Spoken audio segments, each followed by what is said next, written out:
الحمدللہ وکفا والصلاة والسلام علی سیدنا المصطفیٰ اما بعد۔ محترم سامعین کرام، آج کا ہمارا درس ایک ایسے مسئلے کے بارے میں ہے جس میں بعض لوگ تشویش میں پائے جا رہے ہیں کہ آیا یہ کام ہونا چاہیے یا نہیں ہونا چاہیے، اور بعض ایسے سادہ لوگ انسان ہیں جو نام نہاد علماء کی وجہ سے اس مسئلے میں فضول تشویش میں مبتلا ہو چکے ہیں۔ مسئلہ یہ ہے کہ آیا ڈاکٹر ذاکر نائک مد ظلہ العالی کو سننا جائز ہے کہ نہیں ہے؟ آیا ان کی تقریروں کو سننا، ان کی تقریروں کے لیے جانا، انہیں میں حاضری کرنا کیسا ہے؟ یاد رہے کہ ڈاکٹر ذاکر نائک صاحب ایک ایسا جید عالم دین ہے کہ اس کے بارے میں جتنی بھی فتوے موجود ہیں، میرے سامنے جو فتوے ہیں وہ ہے جامعۃ العلوم الاسلامیہ بنوریا ٹاؤن کے 2 فتوے، ان کے بارے میں نے خود دیکھے ہیں۔ اسی طرح جامعہ فاروقیہ اور دیگر مدارس نے بھی ان کے خلاف فتوے دیے ہیں۔ ان کے بارے میں بعض علماء نے پتہ نہیں کس وجہ سے کتابیں بھی لکھی ہے کہ ان کو سننا، ان کی طرف جانا یہ ٹھیک نہیں ہے۔ اس بارے میں ایک کتاب بہت مشہور ہے، چند عصری مسائل،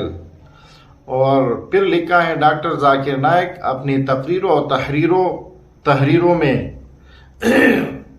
ان میں بعض تفردات کو اکٹھا کر دیا گیا ہے۔ بہرحال سب سے پہلے میں اپنی رائے آپ کو سنا دیتا ہوں، اس کے بعد آپ کو مشہور دیوبندی عالم دین مولانا مفتی طارق مسعود صاحب کا ایک کلپ بھی آپ کو سنا دیتے ہیں کہ وہ اس بارے میں کیا فرماتے ہیں۔ تو یاد رکھیے، ڈاکٹر ذاکر نائک صاحب مسلکی اعتبار سے اہل الحدیث ہے، جس کو ہمارے علاقے میں غیر مقلد بھی کہا جاتا ہے۔ وہ ایک MBBS ڈاکٹر ہے، لیکن اللہ جل شانہ نے ان کو جو ذہانت دی ہے، ان کو جو قابلیت دی ہے، اس کی مثال کہیں بھی نہیں مل رہی موجودہ زمانے میں۔ یہ بات میں اپنی طرف سے نہیں کہہ رہا، یہ آپ کو مفتی طارق مسعود صاحب کی زبان سے بھی آپ کو سنا دیں گے۔ ڈاکٹر ذاکر نائک صاحب کا جو مین ٹاپک اور مین چیز جو ان کا ہے وہ ہے تقابل ادیان۔ تقابل ادیان کے بارے میں ان کا جو مطالعہ ہے، شاید ہی کہ ایسا مطالعہ اس دور میں کسی اور عالم دین کا ہو۔ بہت سے علماء نے اس بارے میں کام بھی کیا ہے، بہت سے علماء نے اس پر کتابیں اور تحریریں بھی اور تقریریں بھی کی ہے، لیکن ذہانت، قابلیت کی اعتبار سے اور اس طرح برجستہ طور پر اس کا جواب دینا، یہ کمال اور یہ مہارت اللہ جل شانہ نے ڈاکٹر ذاکر نائک صاحب میں رکھی ہوئی ہے۔ لہذا ڈاکٹر ذاکر نائک صاحب کو اس مسئلے پہ سننا کوئی بھی قباحت اس میں موجود نہیں ہے۔ ہاں، ایک بات یاد رکھیے، میں نے ابتدا میں بھی آپ کو کہا کہ ڈاکٹر ذاکر نائک صاحب مسلکی اعتبار سے اہل الحدیث ہے، تو اہل الحدیث کے اپنے مسائل ہے۔ 3 طلاق کے بارے میں ان کے اپنی ایک رائے ہے، اسی طرح تقلید کے بارے میں بھی ان کی اپنی ایک رائے ہے، رفع الیدین، بعض مسائل ایسے ہیں جن کے بارے میں وہ اپنا خاص رائے رکھتے ہیں۔ تو یہ ضروری نہیں ہے کہ آپ کسی مسئلے کی وجہ سے کسی عالم کو چھوڑ دیں۔ بہرحال چونکہ یہ ہمارا ملک ہے، اس ملک میں فقہ حنفی کے تابعدار اور پیروکار رہتے ہیں، لہذا کوئی ایسے مسئلہ جو آپ کی ذہن کو تشویش میں ڈال رہا ہو، اس بارے میں اپنے علماء سے رابطہ کریں۔ باقی تقابل ادیان کے بارے میں، ہندوؤں سے مکالمہ اور مباحثہ کے بارے میں، ہندوؤں سے مناظرہ اور ڈیبیٹ کے بارے میں، عیسائیوں، یہودیوں، دوسرے غیر مذہب اور غیر مسلموں سے مناظرے کے بارے میں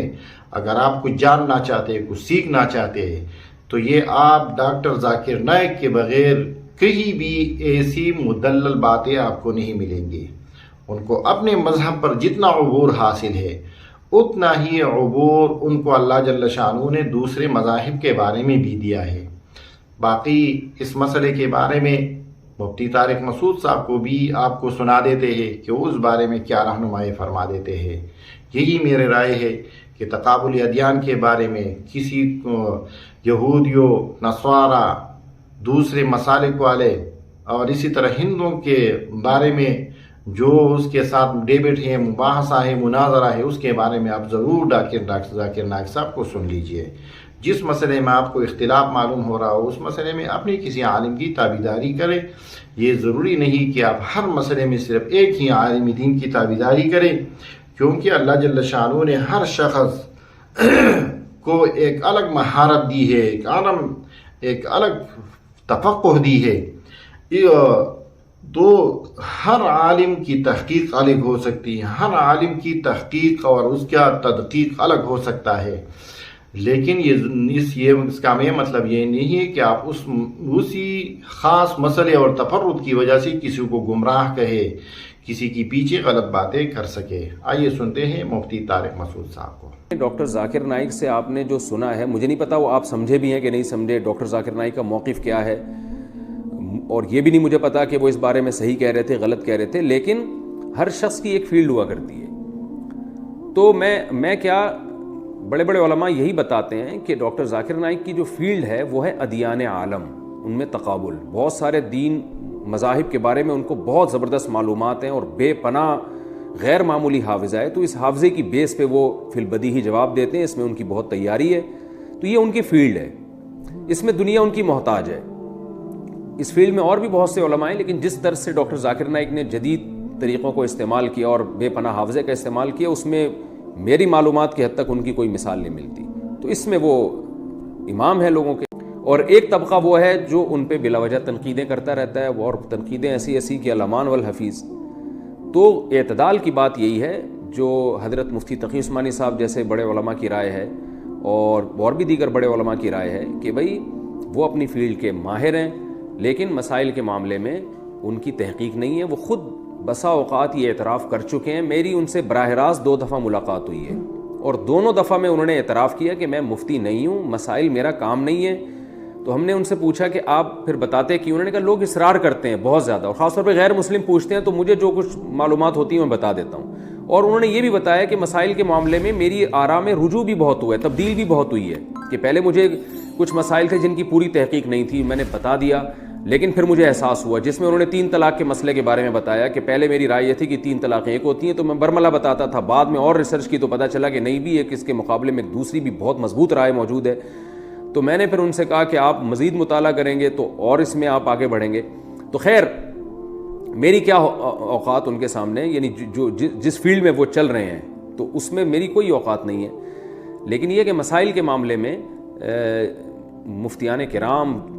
اور میں کہتا ہوں ہر وہ شخص نہیں جس کے نام کے ساتھ مفتی لگا ہوا ہے، بلکہ کسی ریلائبل ادارہ اس کی کوئی ریلائبل ادارہ اس کی ذمہ داری لیتا ہو، باقاعدہ وہ کسی مضبوط ادارے میں دارالافتاء میں بیٹھتے ہیں، علماء کی نگرانی میں یہ کام سیکھا ہو، ورنہ آج پتھر اٹھاؤ مفتی نکل رہا ہے نیچے سے، ہر پاگل سے پاگل نے اپنے نام کے ساتھ مفتی لگایا ہوا ہے۔